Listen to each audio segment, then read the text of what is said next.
Hello again. I heard a problem about force recently and I wasn't sure on how to approach it. This seemed like a good time to ask since we are learning about different kinds of forces. Here's the problem. If you tie a rope to a pedal of a bike and the pedal is at the bottom of the bike, where your foot would be when pushing down, and you pull back, which way will the bike move?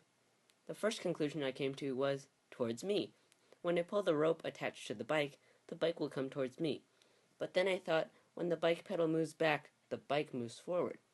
This thought occurred to me when I realized pedaling a bike moves the bike forward, so moving the pedals in a way similar to riding a bike will result in the bike moving forward.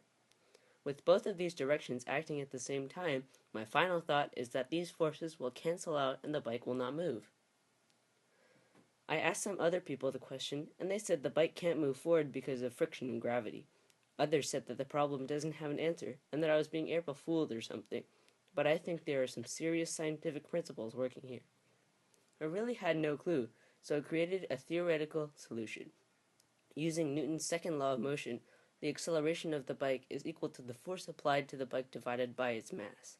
I knew the mass of the bike and the approximate amount of force I was pulling on it, but I must have run in a circle because acceleration is the rate of change in velocity, and I didn't know which direction it was going in. If you create a force diagram with the arrows and different quantities of forces in different directions, you will notice, by using Newton's third law, that the reaction of the action of me pulling will result in an equal and opposite pull against me. Thus, the net force would be zero. That means that theoretically, the bike will not move. But why is it though? I tried to experiment on my bike, but I guess my bike was on the wrong setting because it fell over and the chain broke. Next time I'll put the kickstand down. I actually did some research on this topic, but quickly became confused with trochoids and cycloids.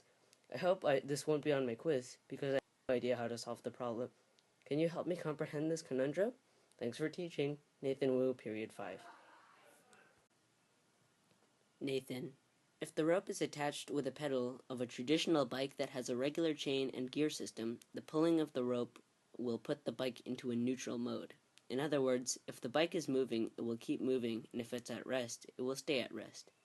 We have a variety of bikes nowadays, and I am not sure what type of bike you have.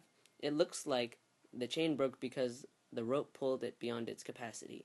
Again, depending on the type of bike, the pulling of the rope may derail the chain, especially if it's pulling back. We don't see the same results if the rope is being attached to the pedal when it is in the up position. In this case, force will act on the chain in a clockwise fashion and act as an imbalanced force, and it will push the bike in a forward direction. Hope it helps, Miss Knockfee.